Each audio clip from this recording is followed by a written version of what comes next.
আজ আমি খুব খুশি, কারণ আজকে যাচ্ছি আমি আমার বাড়ি। যেও না, এদিকে আমিও রেডি হয়েছি, আমার মাম্মামও রেডি। ও যেদিন থেকে শুনেছে মামার বাড়ি যাবো, মা কবে মামার বাড়ি যাবো, মা কবে? এখনো বলছে, মা কখন যাবো? আর ভালো লাগছে না ওয়েট করতে।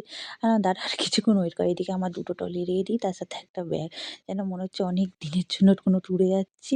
নাহলে অনেক দিনের জন্য বাপের বাড়ি, সেরকম কিছুই নয়। আমার একটা ট্রলিই হয়েছে, আর একটা ট্রলি লাগবে। আমার মা বৌদিরা ঘুরতে আছে, তো ওদের একটা ট্রলি আছে আর একটা ট্রলি লাগবে, ওই জন্যই নিয়ে যাওয়া, আর কিছু না। এদিকে আমাদের চলে এসেছে অটো। অটো করে চললাম। এটা ছিল আমার বরের বন্ধুর অটো। অটো করেই আমরা যাওয়া আসা করি। আর এইদিকে দেখো আমার মাম্মাম ঘুমিয়ে পড়েছে। আর আজকে হয়ে গেছে বাপের বাড়ি যাওয়ার সময় একটা কেচ্ছা। সেটা হলো, ওকে আমি বলেছিলাম আমি শ্বশুর বাড়ি থেকে বাপের বাড়ি যাবো। ও শুনেছে বাপের বাড়ি থেকে শ্বশুর বাড়ি। ও আমার বাপের বাড়ির রাস্তায় চলে গেছে। হঠাৎ করে ফোন করেছে, বলছে এই তো বেগমপুরে। আমি বেগমপুরের কাছে মানে? বলছে তুই কোথায়, কোথা থেকে আনতে পারবো? আমি শ্বশুর বাড়ি থেকে যাবো। ব্যাস, ওই জন্য হয়ে গেছিলো আমার আরও রেট। যাই হোক, ওনারও খাওয়া দাওয়া হয়নি, আমার জন্য অনেক হয়রানি হয়ে গেছে। তারপর সেরকমভাবে আর ভিডিও করা হয়নি। আর এইদিকে পড়েছে বেগমপুরের গেট। এখানে লেগে গেছে আরও আধা ঘন্টা। আর বাড়ি